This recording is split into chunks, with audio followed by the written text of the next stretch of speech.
Because if this is not strong enough, I am very strong than that one. So first choice, second.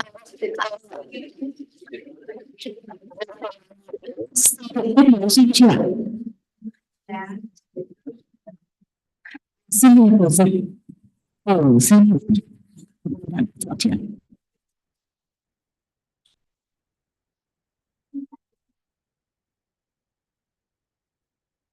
Vậy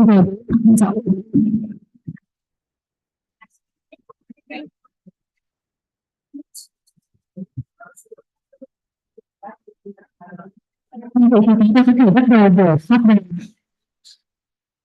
Có ai có câu hỏi đầu tiên không ạ? Yes. Yes.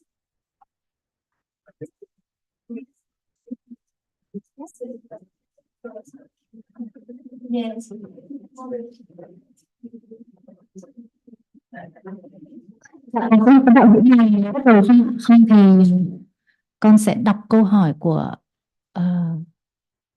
cô.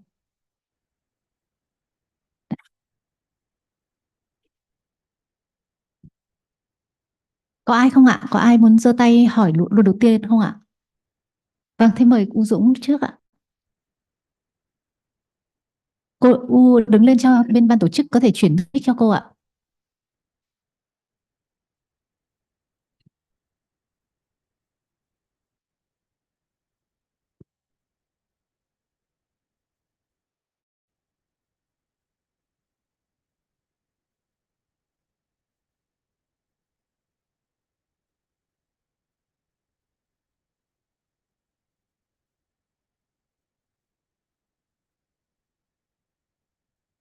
Cái này nó không in đây là đang chuyển.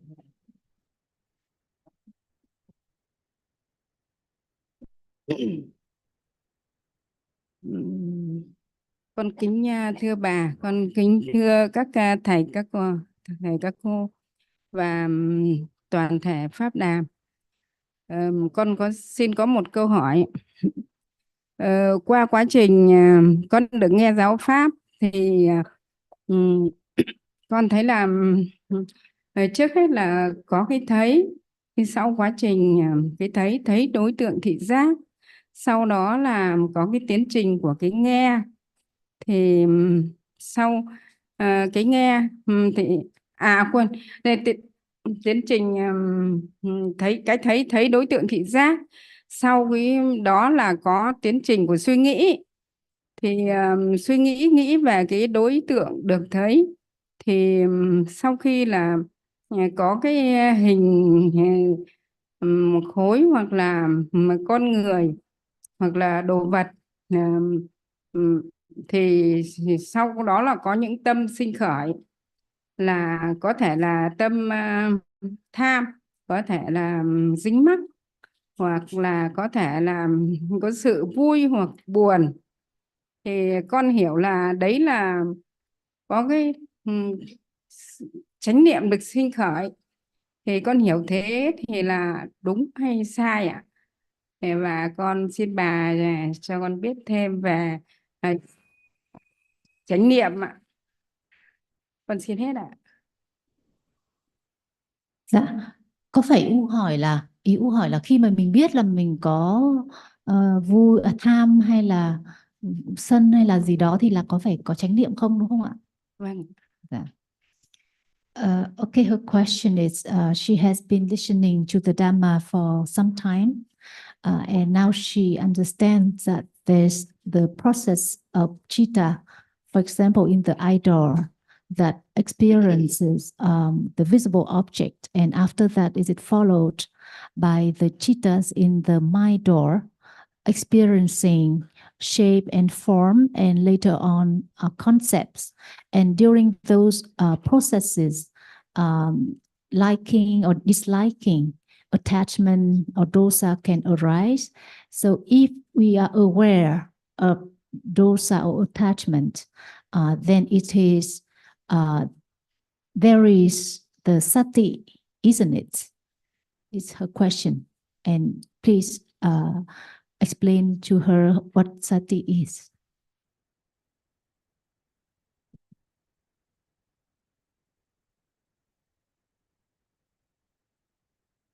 As you say, you've been joining us and listening for a long time, and we're always glad to see you.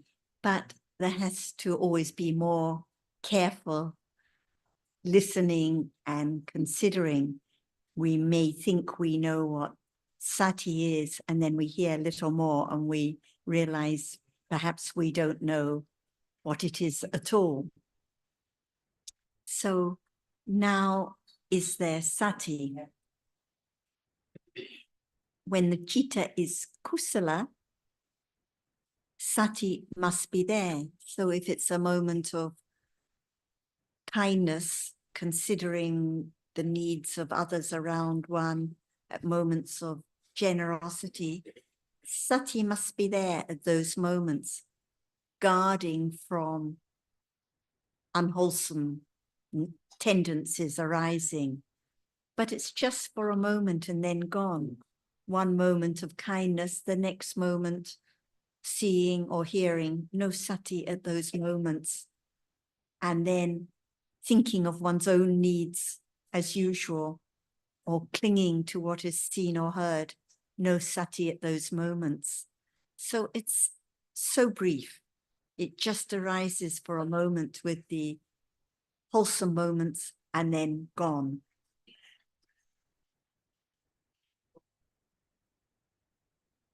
We cannot say that because now we're in a Dhamma discussion for 90 minutes, there is sati for 90 minutes. This would be completely the wrong understanding.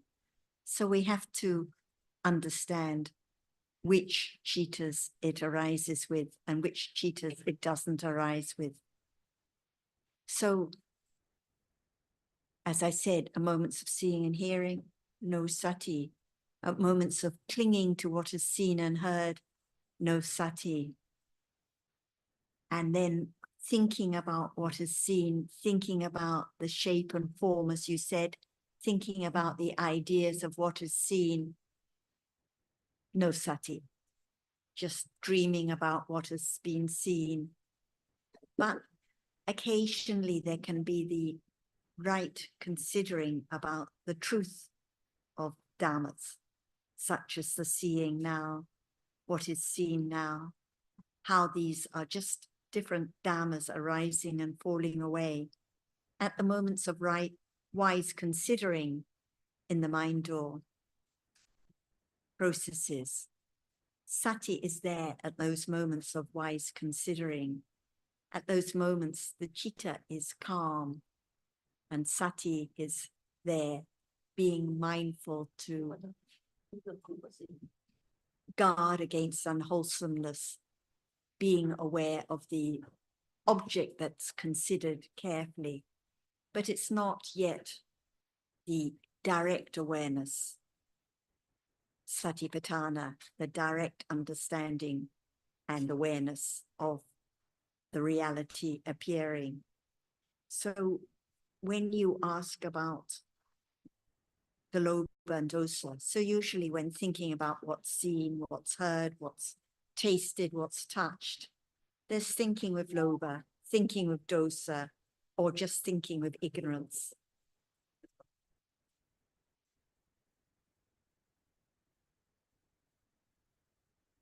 At those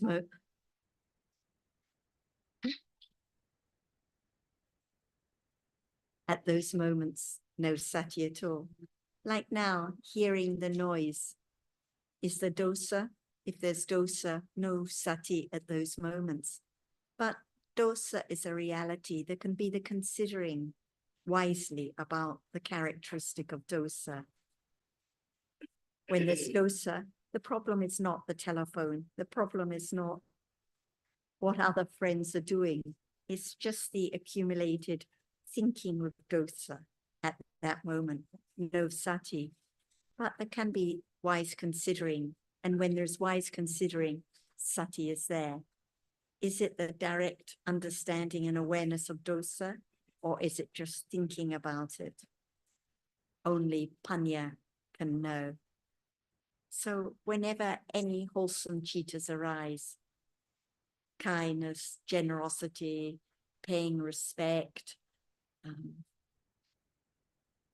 considering the needs of others, helping in any way, wise considering about realities, understanding of realities, no matter very little or very great, sati is there at those moments, guarding from unwholesomeness and being aware of the object appearing now.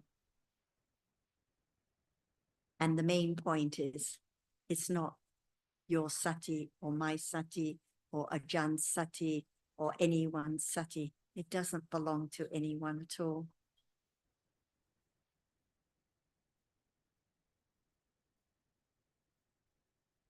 So how about now? Any sati now?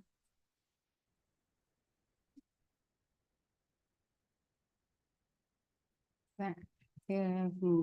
Bà là bây giờ là không có niệm ạ. This not now. Not now. So this is truthful and shows some understanding, because usually for those who come who are new, they think there's a lot of sati most of the time. They think when they're aware of moving their hand or drinking their tea that there is sati, but this is the wrong understanding. Most of the time, even now, no sati, or just occasionally moments of listening carefully, sati at those moments, but it's for a moment and then gone. And it's just a Dhamma, nothing to be excited about because it's gone instantly, but it accumulates.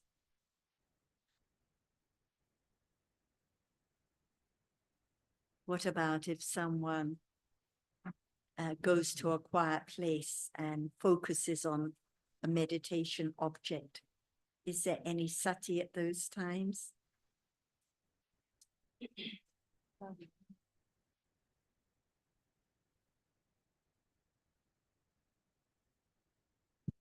Đó là câu hỏi đấy ạ.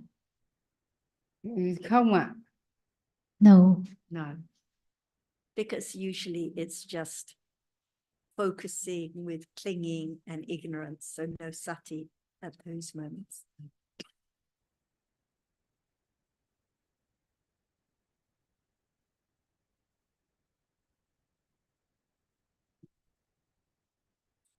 And yes, you are right that if there is awareness, it will be awareness usually in relation to what is being experienced through the mind door. Not necessarily, but that's the general case. But I'm interested that you have asked about awareness, because the development of the path is about understanding. And in fact, in the suttas, when there is mention of awareness, like in the Satipatthana Sutta, it's actually a reference to awareness and understanding. There is no such moment of kusala that is just awareness. Because the awareness is a factor that accompanies each kind of kusala.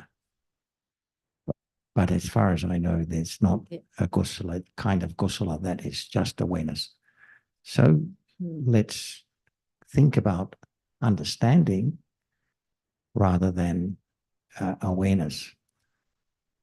I think many people think of awareness as something that precedes the arising of understanding. That's a condition for the arising of understanding. But that is not the case. Understanding needs awareness to accompany it. But there can't, as I said, be a moment of just awareness leading to understanding. And I think the final part of your question was about how that understanding, that awareness and understanding can arise. And the answer is, of course, that it arises by conditions, not by virtue of our wanting to have awareness or have understanding of the object. So the factors that are helpful towards that arising are exactly what we are doing now, considering the Buddha's teaching in detail, considering the true meaning of what he taught in the suttas. And he explained that if there is careful consideration of what he has explained to be the reality of life in samsara, that is necessary for awareness and understanding to develop. It doesn't mean that it will cause it to arise at that time, but it's a necessary basis for the arising of awareness and understanding. And when that happens and what object it takes is up to conditions, not to our choosing.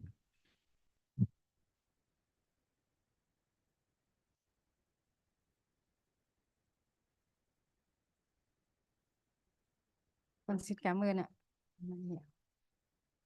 Thank you. U đã rõ chưa? U có cần hỏi thêm không?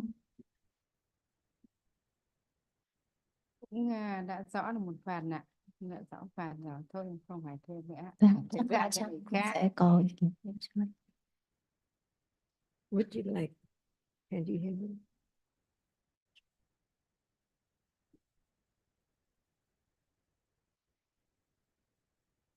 Would you like to understand this moment? Or would you like to think about sati? What should be known? Otherwise, there can be no understanding of, there cannot be any understanding of the truth at all. Because the truth is what is there now, whether it's sati or not. But what is it right now? If it's not time to consider the truth, never be any moment of understanding the truth, because it's just in the book or when it's heard about it. But how can there be the understanding of what is there now? See, we are talking about sati, but this moment, is there any understanding of that which is now appearing, whether it's sati or not? See, it cannot be known until hearing again and again about what is there right now so close. Each word of the Buddha is not just talk about that which is far away, but right now so very close, which isn't object of understanding yet. Even hearing about it, is there enough considering to begin to understand the nature, the truth, that what is there now is just one reality, appears at a time, unknown at all. That's why when there can be any understanding of what Buddha said, it has to be considered again. It's not just over there, far away, but it is just right now, this very moment, from moment to moment, in split seconds. That's why ignorance covers up the truth, because now what is there has arisen and gone instantly. That's why I have firm confidence of the truth until it conditions the very firm understanding of no one at all, because what is there is not anyone at all, little by little. And there can be a little more of understanding what is there, little by little. Even if there is sati right now, it's not known, right? Is there any understanding of what is said about this moment? This moment, what is there? The truth of this moment. Can there be any understanding of it? At moment of hearing, considering, understanding, little by little, is there sati? It's not just talk about sati without understanding the moment with sati. That's why it's always I, even hearing about sati, it is I am hearing. I now understand sati, see, always I. That's why the truth is so very subtle. It takes quite a long time to begin to be accustomed to the nature, the truth of what is there now, seeing, thinking, considering, just the word about this very moment. That's why it's not just understanding the meaning of the word, but to understand that each word pointed to the truth of what is there right now, each moment. Is sati seeing? Now they're seeing. Is sati seeing? That's it. Why it's not seeing? More careful considering, just to build up the understanding of no one at all. Because the idea of self has been accumulated long time ago, years and years ago, before the enlightenment of the Buddha, and even after he enlightened and taught about the truth. Even right now, if there is just hearing about the word, not enough careful considering, can there be the understanding, the truth of seeing, that it's not sati? As one heard about sati, one have the idea, seeing is not sati, right? So when one is asked about, is there sati right now? Is sati seeing? There can be the answer from memory. But the truth is that even one reality is not understood stage by stage. To really understand the truth, all dhammas are anatta. Just learn to let go the I at moment of understanding what sati is. Because from birth to death, life to life, all I. At moment of seeing, even right now, we have heard before many times about sati cannot be I.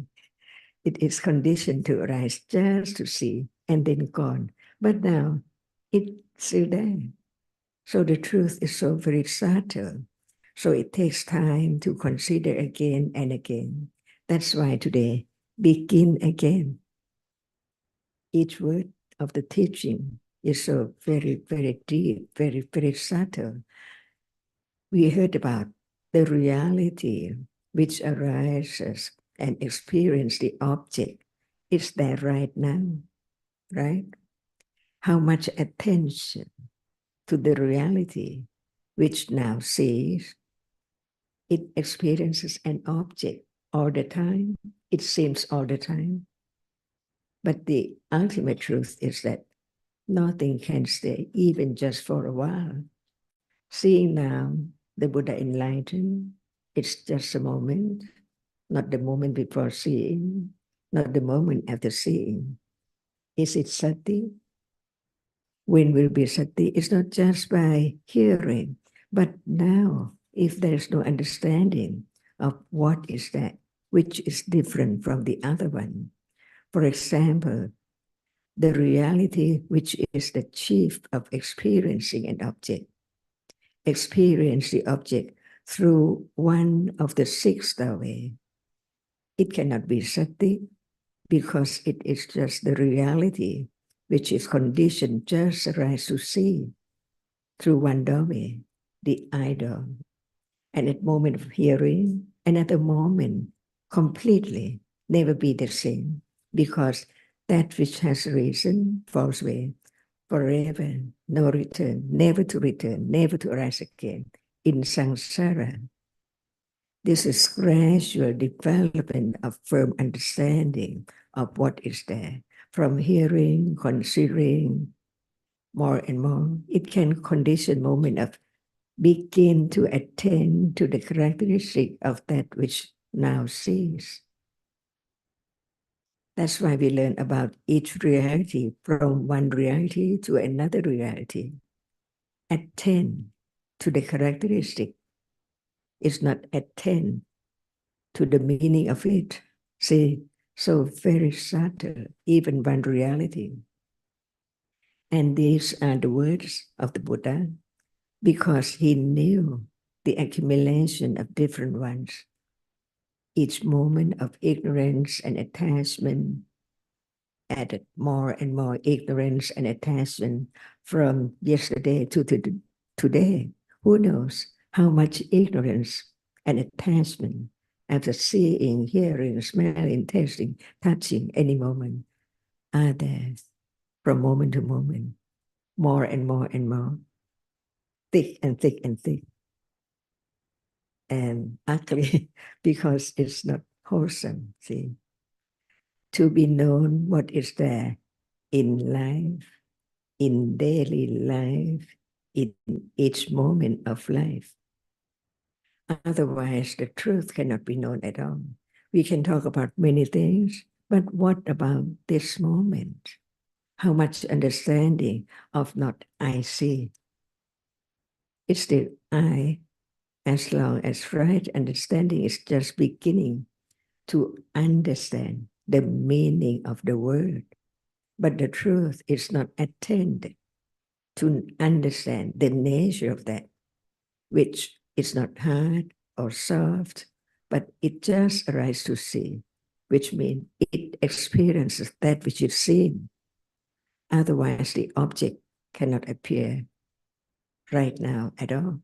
So how many moments of seeing, how many moments of ignorance, how many moments of attachment is there sati right now? Just one reality has to be understood, whether it's there or not.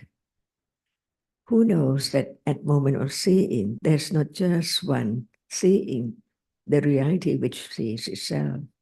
There are other reality arises to experience the object, to like it or dislike it or feel towards it, unknown, because just one reality can appear at a time. So now, many people, how many moments of seeing, and it's not just seeing, the moments before seeing, the moments after seeing are not known. So what are there can be known as the nimitta, the sign of that, the mark of that, which now sees only. While there are other citta, the reality which experiences the object before seeing. So what does it mean? Just remember, there are many cittas arise before seeing. It's not enough. But what is before seeing? Just a moment before seeing, without hearing and considering each word of the Buddha. How can there be the understanding of even that is anatta? All dhammas are anatta. Every moment is anatta. The point is to understand the truth, that it's there just for a moment and then gone, never to arise again. And this is the beginning to realize the truth of the virtues of the Buddha. It means that who sees Dhamma, who sees me? Otherwise, it seems like we know who's the Buddha, pay respect to him, but no understanding of his word. Is that respect? no understanding and respect. Is that possible? Or it's just the idea? And when one would say, it's kusala, wholesome, what level? Just see or understand that that word is not for everyone or anyone else at all. Only one who realizes the truth. And what word he said is just to understand what is there right now. So just one word at a time to have firm confidence of that which now sees. It is a reality which arises to be the chief of experiencing what is there.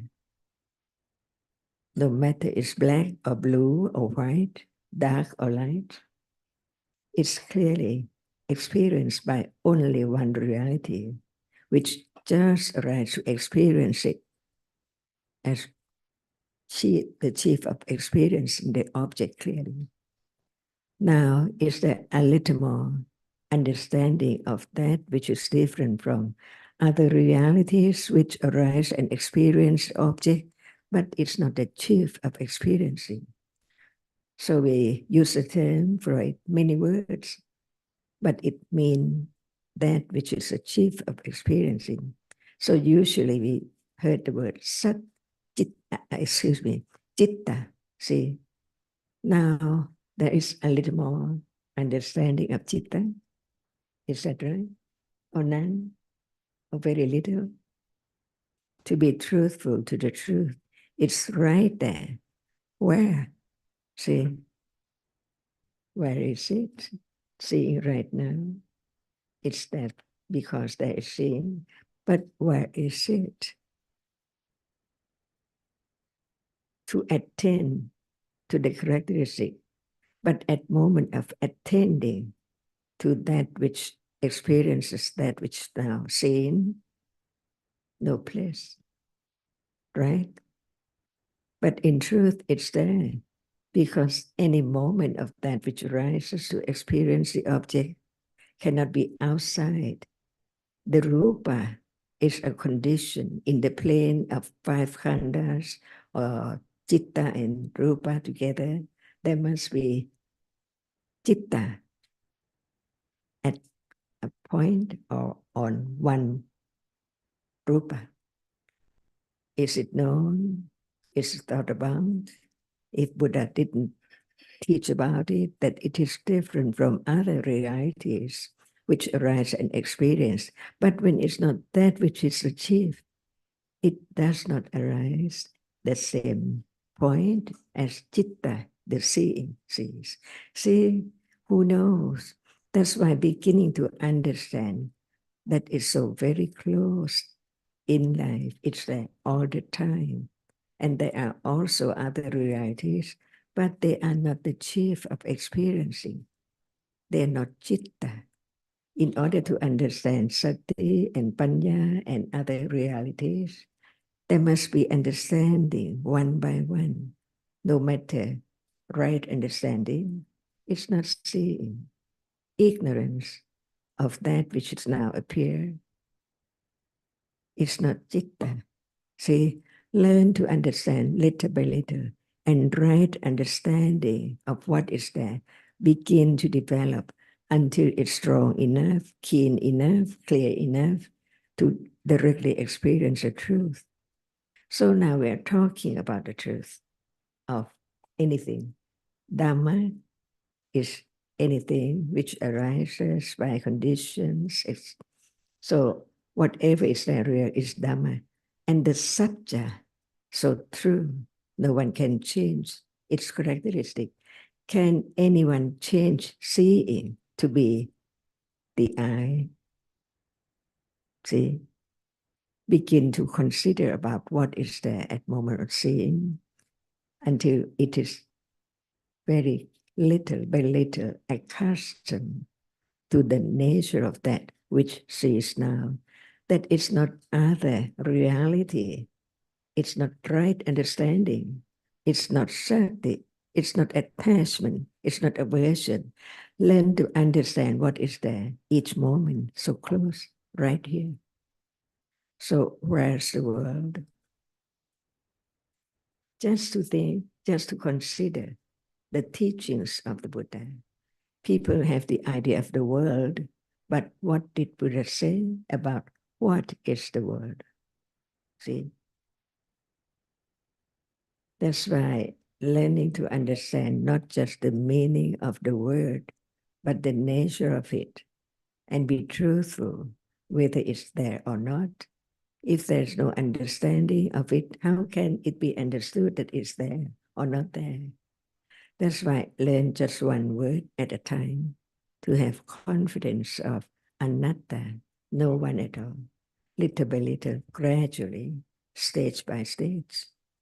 And this is the path leading to realize the truth, which now arises and falls away in split second. Otherwise, there's no way. Is it sati or is panya? Understanding that which is there now, not so. See, it's not just the word, but understand one word clearer and clearer to understand that the other word about the other reality is not this one we're talking about, the chief of experiencing the object. Little by little. So now, can anyone say whether there is sati right now? Just heard about it a lot. Is there sati right now? Có ai muốn trả lời câu hỏi của Achan không ạ? Ồ,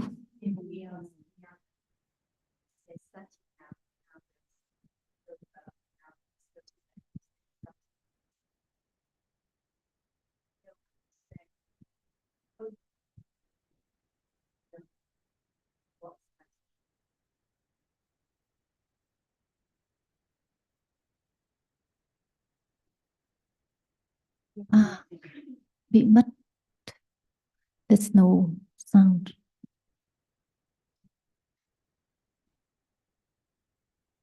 Nghe được chưa tổ dịch? Nghe lại được rồi gì? Ok rồi.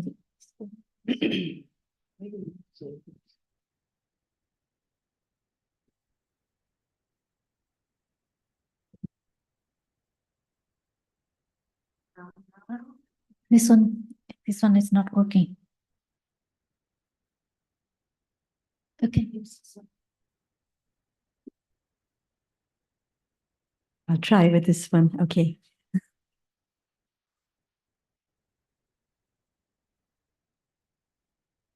I was just saying that if we ask the others, is there sati now?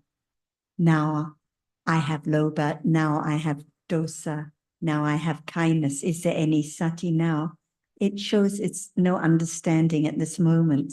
So no sati at that moment when asking, when not sure.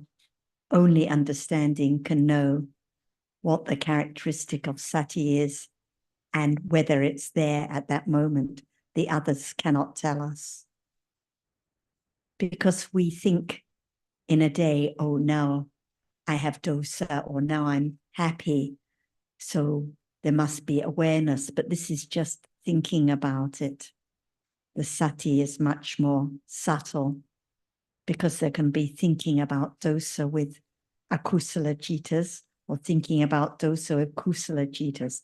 Usually it's with akusala citas, thinking about my dosa. So it's more dosa about the dosa, thinking in an unwholesome way. So no sati at those moments, but only understanding can know whether there is sati now. And only when there is the understanding of what sati is. And Ajahn mentioned the world. If there is no citta arising to experience anything, there's no world. So the world is here and now. We think in our usual way about our friends who come from different parts of the world, from Thailand and Australia and India and Vietnam, but actually the world, as the Buddha taught us, is here and now. At the moment of seeing, just visible object is seen. The world is just the world of light, of color, for an instant and then gone. At the moment when dosa arises, the dosa is the world. No one there at all. Just the moment of experiencing the object with dosa. So the world is just at this moment. And so what the Buddha taught is just about the same dhammas common to all. It makes no difference whether we come from India or Australia or Vietnam. Seeing is just seeing, hearing is just hearing.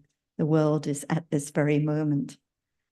And it's the understanding accompanied by sati and other wholesome factors that can begin to understand the truth that life and the world is just at this very moment.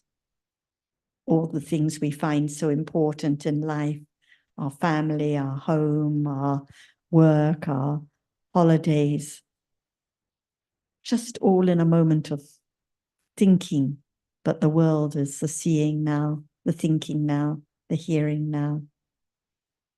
And if this life comes to an end now, what is most precious?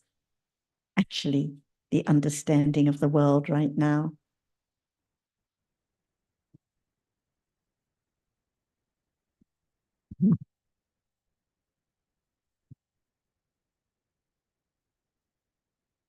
Nếu cô Dung có muốn hỏi nữa không ạ? Hay là tôi thôi ạ? Có câu hỏi từ bạn Nhi. Bạn Nhi muốn hỏi đúng không? Ai chuyển mic cho bạn Yến Nhi ở trên này ạ?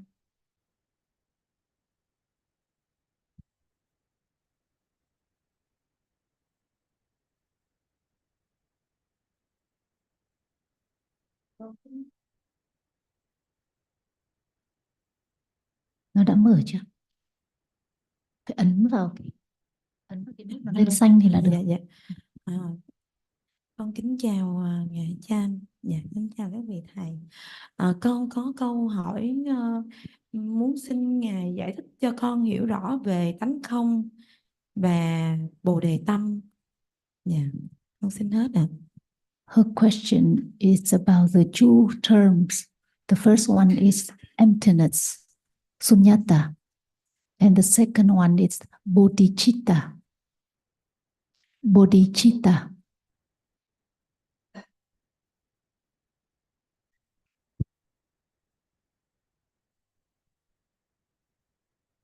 Can I ask you what you understand by emptiness, please? What do you understand by the term emptiness?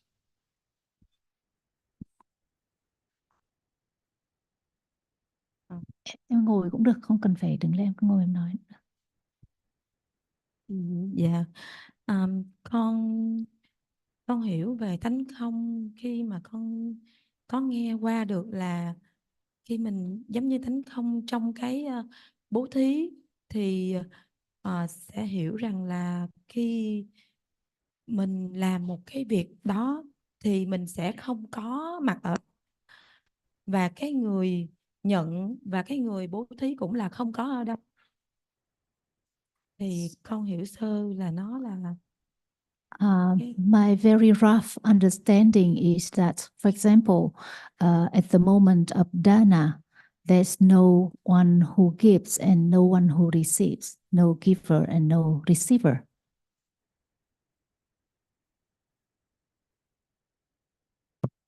Why do we call that emptiness? Because you said at the moment of giving, so is giving is not empty. So why is there emptiness? Bản thân And also, if there is the idea that I'm giving, then can we say it's empty of self?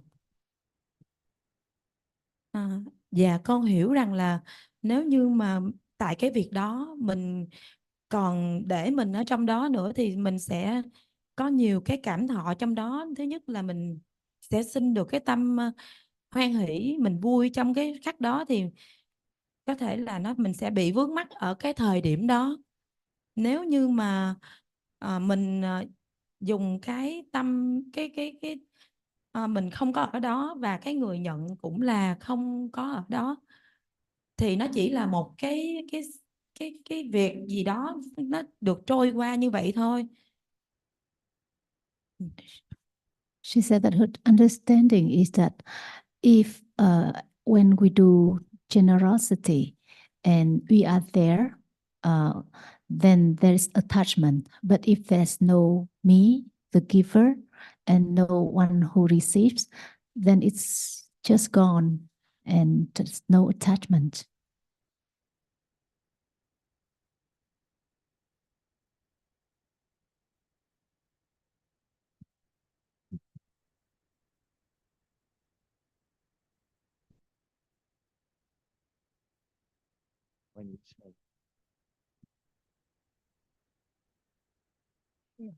When you say there's no me, are you talking about that is the situation or that is the understanding of the person?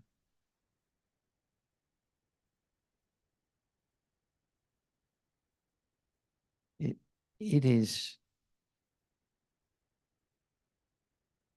yes, is that the understanding of that moment, or is that a statement of fact? Like we could say there's no me, but is there the understanding of that? They are two different things.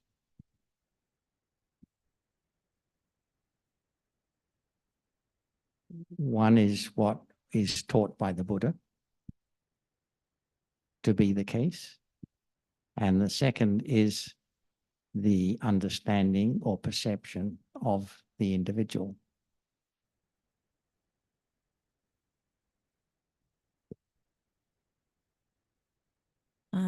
Dạ thì lúc đầu là con được một số vị thầy hướng dẫn cho con về bố thí.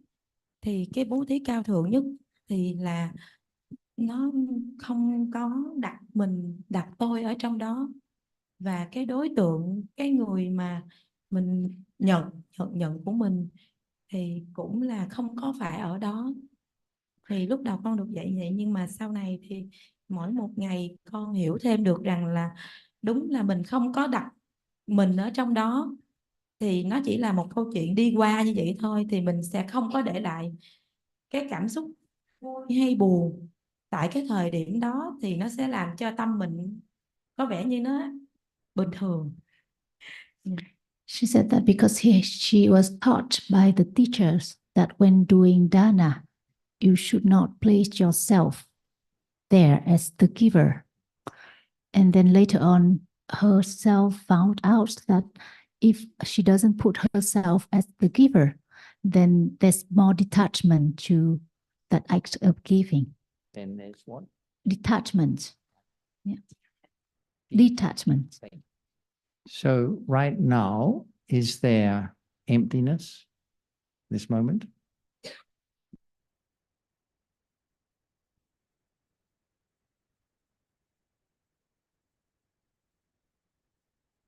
Ngay bây giờ thì con cũng thấy là mình cũng đang ngồi nghe để biết nghe như vậy.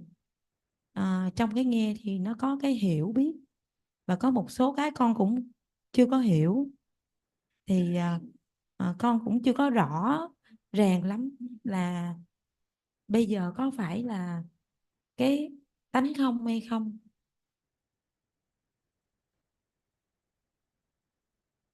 I think she's not sure.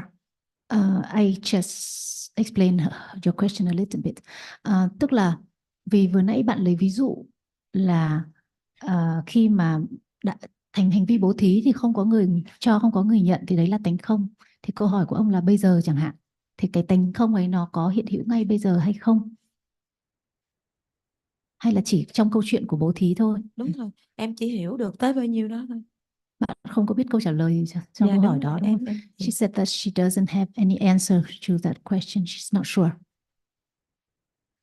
Would it be good to consider what the Buddha said about emptiness?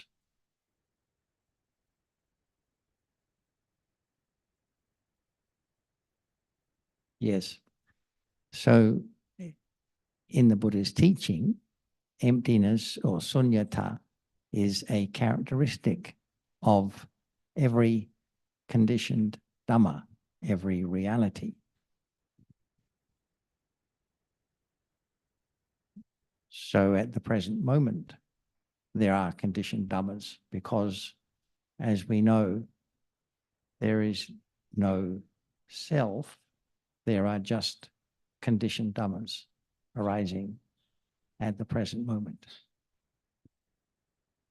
And it's these conditioned Dhammas that we take for being the individual, different people.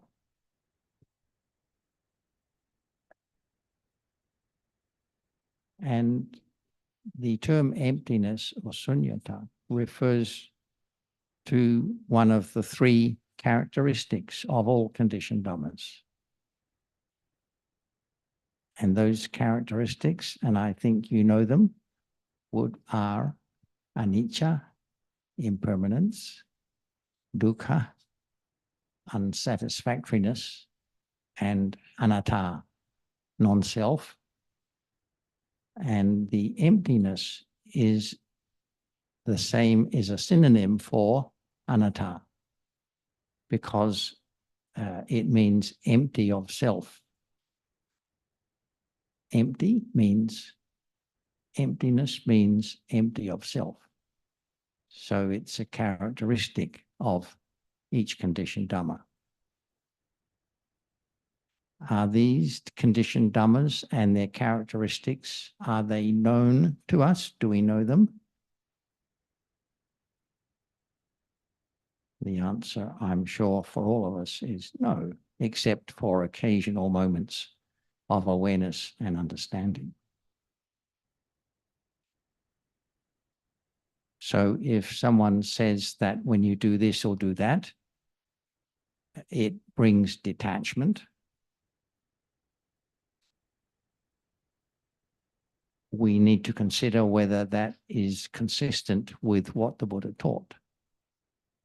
Because if the consciousness is a conditioned Dhamma, if it arises by conditions, then we cannot control whether it's kusala or akusala. No one can control whether it's kusala or akusala. And most of the day, as we know, the consciousness is akusala because no particular kusala occasion arises. When we are giving dana, the fact that we are giving dana doesn't mean that there will be all kusala. Because, as your teacher rightly pointed out, there can be a lot of attachment at the time of giving dana. But the Buddha didn't say the way to get detachment is to think like this or do like that. He explained that the path he taught means the understanding, to understand the present moment, whatever it is, whether it's kusala or akusala. And it's something of a relief to come to understand that we don't have to be so worried about having less kusala and more kusala, because that is not the path to enlightenment. That may be the path to a happy rebirth in the next life or something like that. But that is not the purpose of the Buddha's teaching. His teaching is to bring release from the unsatisfactoriness of life as we live it. So we can forget about trying to have more kusala when doing whatever it is, and just consider the truth taught by the Buddha, that a better understanding of the reality of the present moment is what's important. So when we hear terms like emptiness or sati or whatever, we need to pause for a minute and think about what it means. It's not good enough just to have a general idea of a nice sounding mental state. We need to understand exactly what the realities concerned are, what their functions are, in order to appreciate, because every reality has a different nature, different function, shall we say. But they all have in common the fact that they are impermanent, unsatisfactory, and empty of self.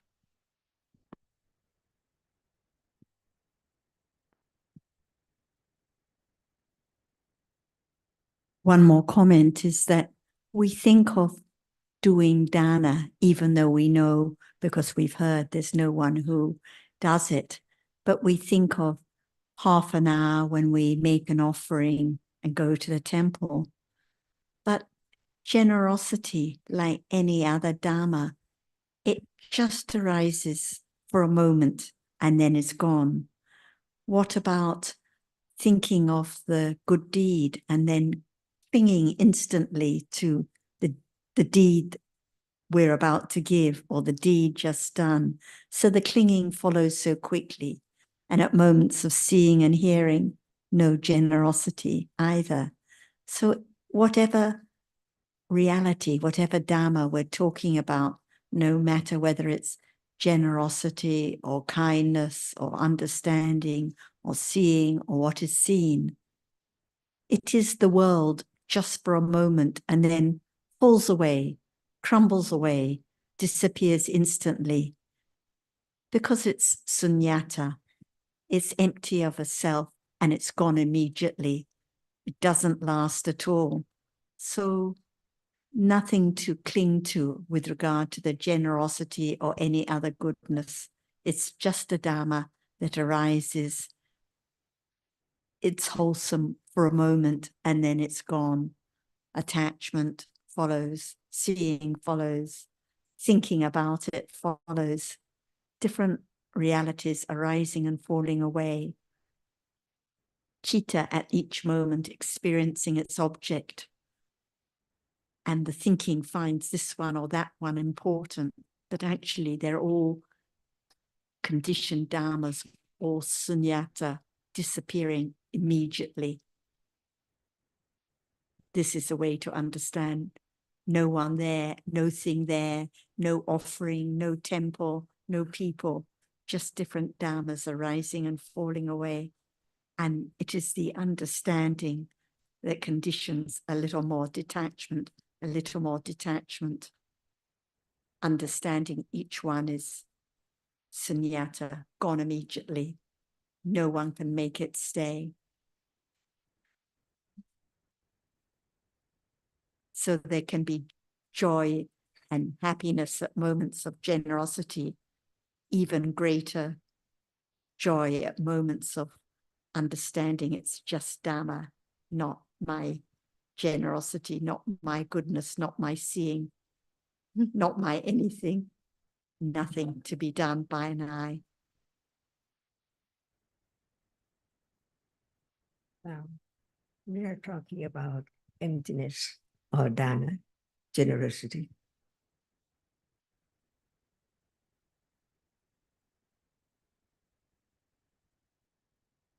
See, Dạ con hồi nãy thì con hỏi về tính không, nhưng mà con chỉ hiểu tính không ở trong cái việc bố thí thôi, còn những cái khác con không có hiểu. Yeah. She said earlier she asked about the emptiness, but she only understands the emptiness in the situation of dana, but not in other situations. That's why many people, when they come across the word of the teachings, they just have their own idea for dana and for other situations together with emptiness. But is there enough understanding of each word of the Buddha, which just talk about the subtlety of what he said, which is there now? One reality at a time, or one word at a time, to be considered again and again and again, to right understanding whether it understands how much about that which has heard. So now, is this room empty?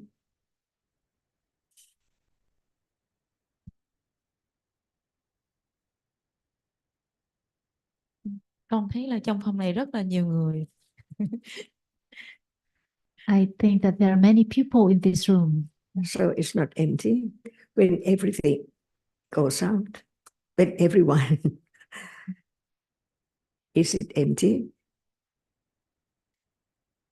No one in this room. Is it empty? Is the room empty? Theo con thấy hiểu được đây bây giờ thì cái hiện thực mắt mình thấy được thì không còn ai hết, nhưng mà chắc chắn đâu đó sẽ có những cái vị khác ở hiện hữu xung quanh. She said that even when the people go out and we don't see anyone with our eyes, but there must be other kinds of being still in this room. So understanding what's meant by emptiness, ordinary meaning, no one there at all. And then even there's no one, there is something, even no one. And if we take everything in this room out, is it empty?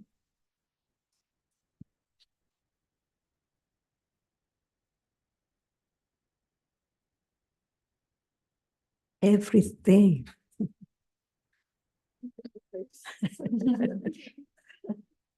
Dạ thì con nghĩ là cũng sẽ trống một chút. A little bit, empty a little bit. What do you mean a little bit? Một chút là sao? Is the emptiness a little bit? Or it's empty? Nghĩa là đây là những cái, theo con hiểu thì đây là những cái mình thấy được, thì khi mà dọn ra nữa thì nó sẽ trống hơn. Nhưng mà con nghĩ là cái năng lượng, Thực ra là không cần phải nghĩ theo hướng đó. Ở đây Achan chỉ muốn hình dung là khi mà một căn phòng không có ai, không có người nào, không có cái gì cả, thì người ta gọi đó là căn phòng trống, đúng không? Căn phòng trống không, đấy là cái ý nghĩa đó. Everything can be broken up into just a very, very tiny piece. Is it empty? The dust, is it empty? Just the particle.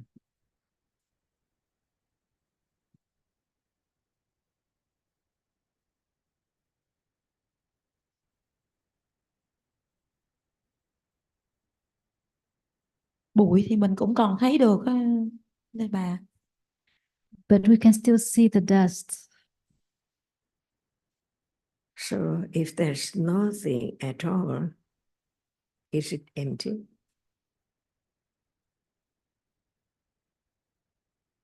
Dạ có. Who knows?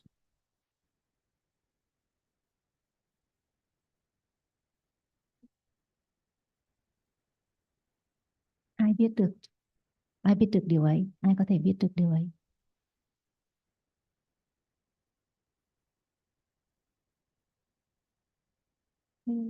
với tâm con bây giờ thì nếu con nằm trong đó thì mình sẽ cảm nhận cái đó. À, nằm ở trong cái gì cơ? Đó là cái sự trống không. Tức là mình trực tiếp thấy cái đó, ý là như thế đi. Hay là Nó đang trước mắt á. okay, so if I witness that emptiness, then I know that it's empty.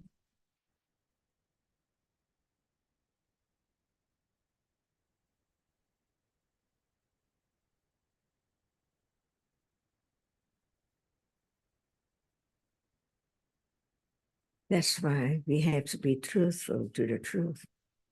Buddha taught about whatever is there, so real about its truth. What is the truth of that which is there?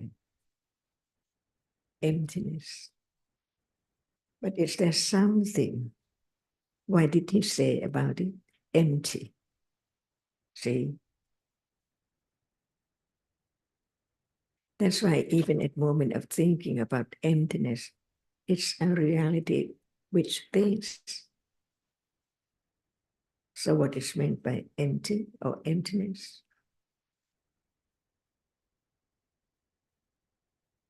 If nothing arises at all, is there any moment knowing that it's empty? If nothing arises at all, see? But at moment of thinking about emptiness, what is that? Not empty at moment of thinking, but thinking arises and then falls away, never to return. Where is it? Empty. Not anyone or anything at all. So sunyata, anatta, is that which is there and then falls away. But sure, everything, never to arise again. So before seeing, there's no seeing, and then there's seeing, and then no seeing. That's the meaning of the emptiness of whatever is there. Just be there. So very short in a moment. Who knows a moment right now? There is seeing, but many moments of seeing. Each moment of seeing, it's empty when it's not there anymore. And this is so true, Ariya Satya, the first Ariya Satya of the Four Noble Truths. Whatever arises falls away, empty, never be there again, never arise again. Is that true? Is it the way to gradually letting go the idea of someone or something is so permanent right now? And that can be realized, but without any understanding, it's impossible. That's why we have to understand more and more about what is said. For example, sati. What is it? We can think about it in many aspects. What is sati? Is there sati? Not just sati is there, and is such and such, but what is it? Many answers from what is heard, one by one. It means how much understanding of what is heard about the truth of every moment in life.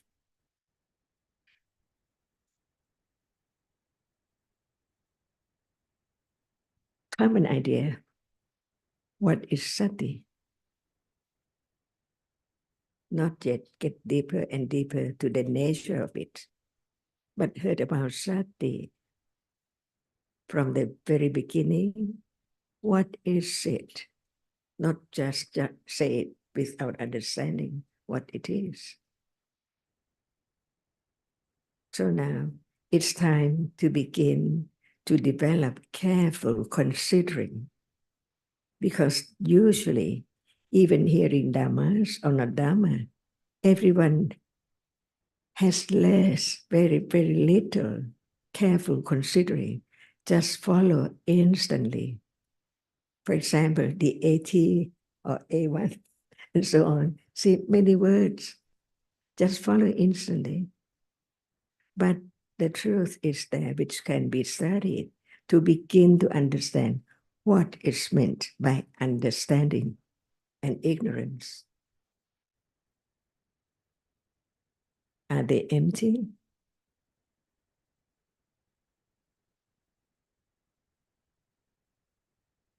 Just for everyone to develop understanding by one's careful considering, not the others careful considering at all, not just follow, but learn to be careful considering from the word is heard and from the nature of it and when it's there.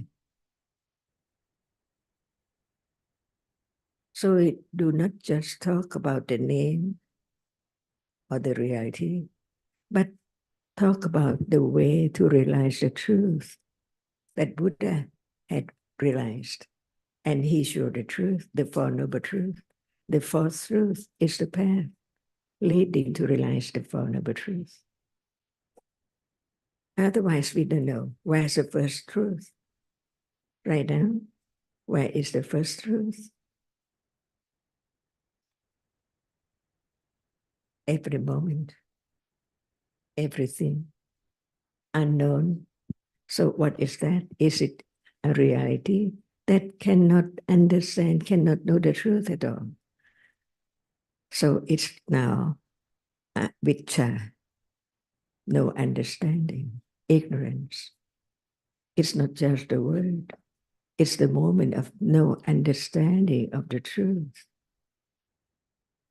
That seeing does not stay. It does not last. As soon as it has arisen, it falls away instantly. Condition the next moment instantly, on and on, from moment to moment. It's not just a word, but it's a truth to be considered, because we just learn to understand some realities. But we've learned to understand the main one, the master of the world, the reality which arises and experiences the object anytime, even at sleep, at birth, at moment of death. To understand the truth, it's no one. It's there, only very short. Who can imagine how short it is? And then sunyata.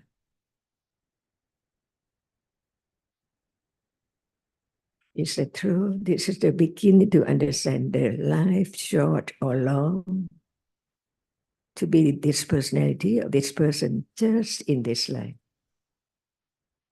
And what has happening from moment to moment in life, before we learn about wholesomeness or unwholesomeness, or that which is not wholesome, not unwholesome, and so on, just to let go the very, very sick idea of self. Even right now, feeling is my feeling, memory is my memory. Everything which experiences the object is I, and that which does not experience belong to me, my class. See, ignorance is there. Empty. Whatever is there, it's empty. Just only very short moment, and then never there at all. Now it's a little clear understanding of what is there now. So can there be the answer of what is there now? Many answer because they are true, all of them, which is true, is there now, that it can be recognized, even just by memory. Remember the word about it. Or the truth begin to be developed, but not by citta, see. We learn to understand different realities at a time, there is not only citta. Even citta now sees. Who knows if Buddha didn't teach about it at all? What is there can be known only one at a time, because that which arises to experience is only one. So it experiences only one object at a time. And by conditions, they are different from moment to moment. By the nature or by the object. For example, even the object is different, but the reality which experiences has to be only that which is achieved. But the difference is the object which it experiences. That's all. Learn to understand each moment until a conditioned moment of attending to what is there from what is heard and understood. Usually, in a way, the truth is always forgotten. I all the time, things all the time. Nothing is empty because it's there right now. But the absolute truth, the ultimate truth is that actually there's nothing permanent.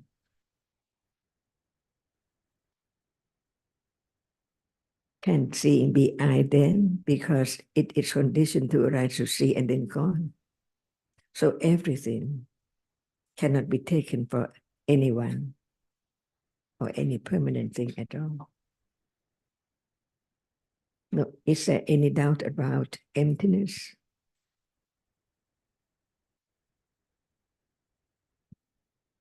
Not the word to remember, but to understand of its nature right now.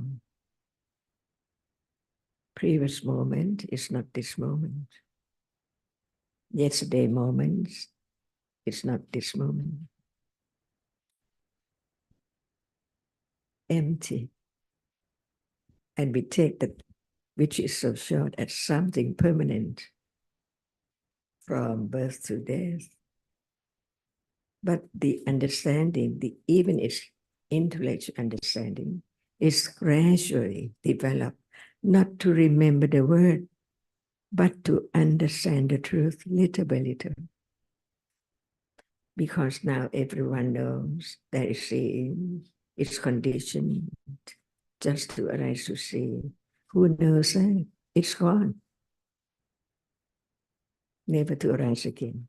Empty of things and people and whatever is there at all.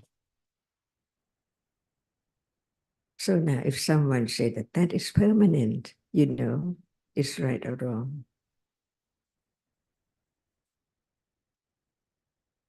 Anicca, dukkha, anatta, all sankhara dhammas. There are two kinds of dhammas. We learn a little more to understand what is there now. When we talk about sati, if not enough understanding the characteristic of sati, how can it be known, realized that it's there or not? See, because the arising and the falling away so very quickly, successively covers up the truth. But the holy or the noble truth is dukkha, the first one. It's not just the word, but it's the truth of it. When it's empty,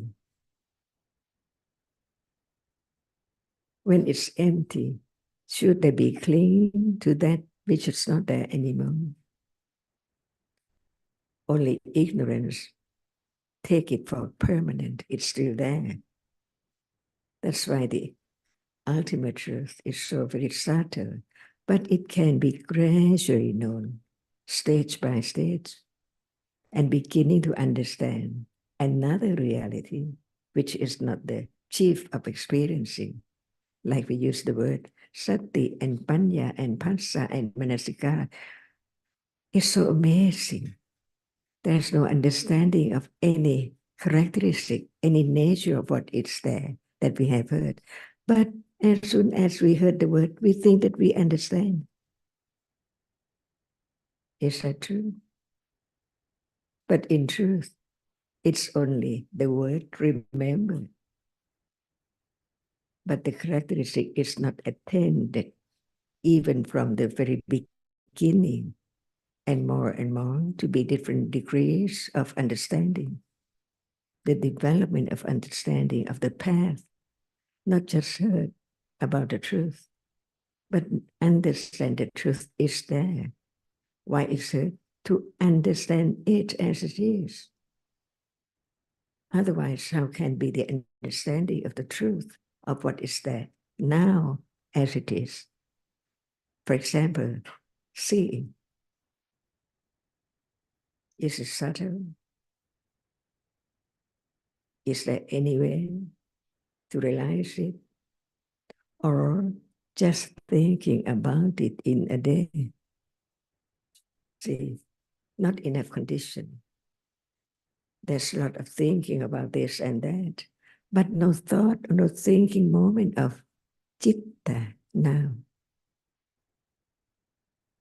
Until time comes, proper conditions develop enough to the degree of beginning to not forget the word we have heard about that which is seen. Little by little, and that which sees, little by little, unexpectedly, another, see, more subtle than that, not by anyone, but by the realities which performs its function, not that which arises to experience, but to guard. See, another word, guard what? Akusala, not to get at that, to be there at that moment. Begin to understand each moment closer and closer, from hearing, considering, until it can condition moment of beginning to attend and then to be aware, more direct, even its direct awareness of reality directly. What about understanding? That has been heard, the first round, is not enough to understand instantly the nature of that which has been heard, but to develop very gradually what is there. Not only one reality, but there can be understanding of only one reality at a time. Not just by thinking, see, but wise attention. When we use the word manasikara, it seems that, oh, I know manasikara, but considering carefully, what is it? No word, but it's there, performing the function, considering the characteristic which is there, not at will or by expectation, but by proper conditions for that to arise at such level. That's why understanding the parami and the three rounds of the Four Noble Truth. So what round is there now? But when it's more and more and more developed, right understanding knows what round begin. Do you need anyone to tell you? Then it's not right understanding. It's just hearing and beginning, and there's doubt. Just as whether is it right all the time? Is it true all the time? That's not one's own understanding.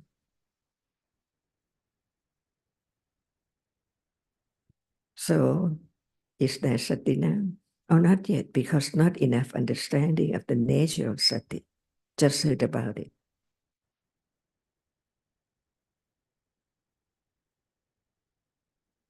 Is this the teachings of the Buddha?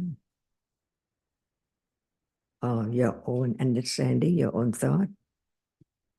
That's why if one thinks by oneself, is it right? Can it be right according to the ultimate truth? Now, whatever appears, arises and falls away in split seconds.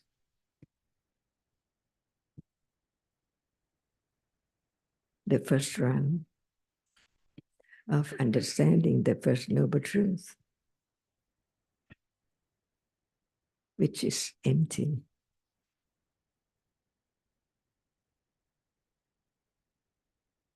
If everyone leaves the room, even no haters, no ghosts, no insects, what about the rupas that make up what we call the table or the flowers? Each rupa, each hardness, each color, each temperature rupa, each one arises and falls away, gone immediately. Each one is sunyata. So whatever arises and falls away is sunyata. No thing, no self there, gone instantly. And you asked about the bodhicitta. So it's only the very highly developed understanding that arises with citta that can enlighten to the truth.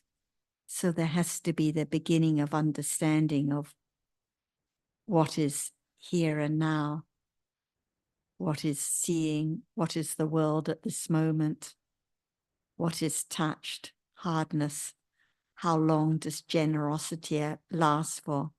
Just a moment, just a Dhamma. The understanding has to develop on and on until it's ready to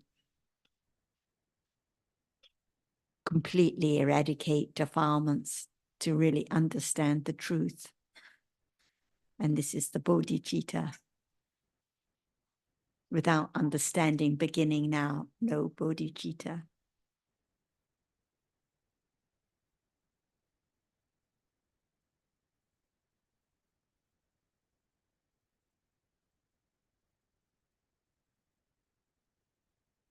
Em có câu hỏi à? Còn một thời gian ngắn thôi, em cứ hỏi đi nhưng mà có thể là sẽ phải buổi chiều trả lời tiếp. Em cứ hỏi đi. Trước hết nhưng mà để hỏi xem bạn còn có thắc mắc gì nữa không nhá. Em đã rõ chưa, em còn có khía cạnh nào, ý nào em muốn làm rõ không? Dạ em cũng biết ơn ngài. Dạ. Ok, em mời anh Lê. Em chuyển mic xuống. Không, em còn. First, thank you very much for coming to Vietnam once again, and we have chance to listen directly from you. So, maybe you know that Dhamma is not very common topic in daily conversations. So I've been interested in the common grounds, which where from we can start to say some Dhamma to our surrounding normal people. So this come to these questions, but you know, there's three values from ancient China that well known for many Chinese and Vietnamese and even maybe Japanese, Korean. So there are three values. First, maybe be truthful or be sincere or be exact or be precise. The second value is to be kind or to be good or to be wholesome. And the third one is to be beautiful. So yes, I don't know whether you ever heard about those three values, but there's a commonly known among Western people. So a friend of mine that never heard Dhamma before, he would like to hear the comments on the first one. So I would like our teachers to give comments on that. That's my question. I'm sorry. We don't have much time, but I think that what we've been talking about is being truthful. But the point is, what kind of truthfulness? We think in daily life being truthful just means when we don't tell a lie. But what about the truthfulness the Buddha taught, being truthful to what is Dhamma now, being truthful to what the real world is at this moment, being truthful to understand each Dhamma as sunyata, empty of a self or a thing and gone instantly. And the most important point is usually in the traditions you mention or in other traditions, every religion talks about be good, be truthful, don't tell lies. But who is truthful? Who is good? Who is going to be sincere? There has to be the understanding that Dhamma is anatta. So only understanding can be truthful, not anyone.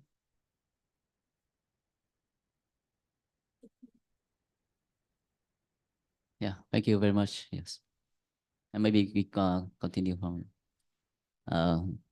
afternoon. And it's the same with be good.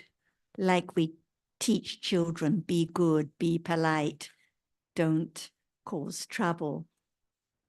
But in truth, no one can be good.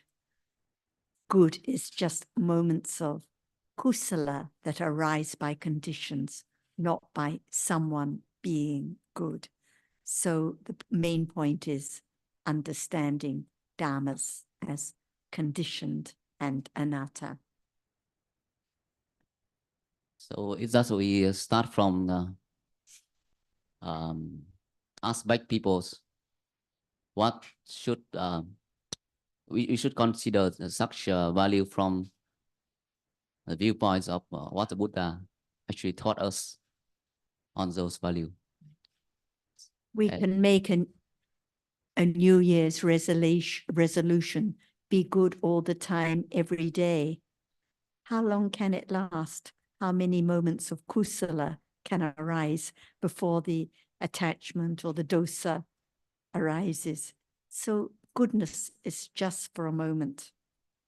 And if there is the idea, I should be good, there will be disappointment again and again from the expectations and wrong understanding of I. So it should be the same for the be truthful. It's just for a moment. It's just for a moment. Yes. Thank you very much.